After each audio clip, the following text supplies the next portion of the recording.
aksiya bo'lsa aksiya. Bugun aksiyaga 2020-yilda ishlab chiqarilgan Cobalt avtomashinasini qo'yib o'tamiz. Kimga qiziq bo'lsa, срочно aloqa chiqib beraverasiz. Mashinamiz 2020-yilda ishlab chiqarilgan. Putlari ko'rib turibsiz, disklarni e'tibor etasiz, toza disklar, avtomat korobka. Zo'r mashin, ideal holatda. Agar qo'llaringizda 13 million so'm pul bo'lsa, kredit chiqib ketadi, oylik to'lamlari g'iddetti 3 bilan 4 arasında chiqadi. 3 milyon bilan 4 milyonun arasında aniq summasını banka borib tekshirib ko'raverasiz. Kimga shu narxlar oralig'ida mashin kerak bo'lib bo'lgansa, aloqasi sozlab bo'ladi. Mashinamizda 2 detalda kraski bor, kaput krelda. Ko'rib tekshirib olaverasiz, uni ham aytib o'tamiz. Endi narxini aytadigan bo'lsam 128 million so'm pul.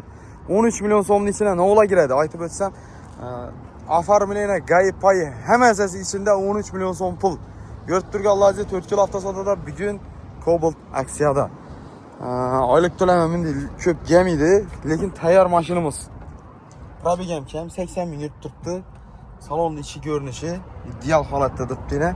Metallari bor, 4-pokoleniya ustanobga ketilgan.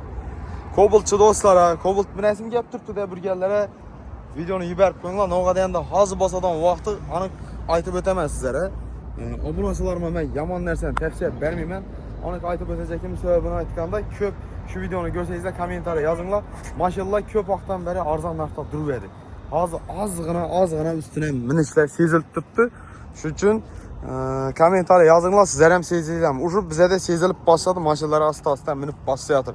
No'g'ada endi yanvar oyini boshida, fevral oyini boshida shu mashinalarni o'zi bilan o'zim chiqib turibdi kreditda.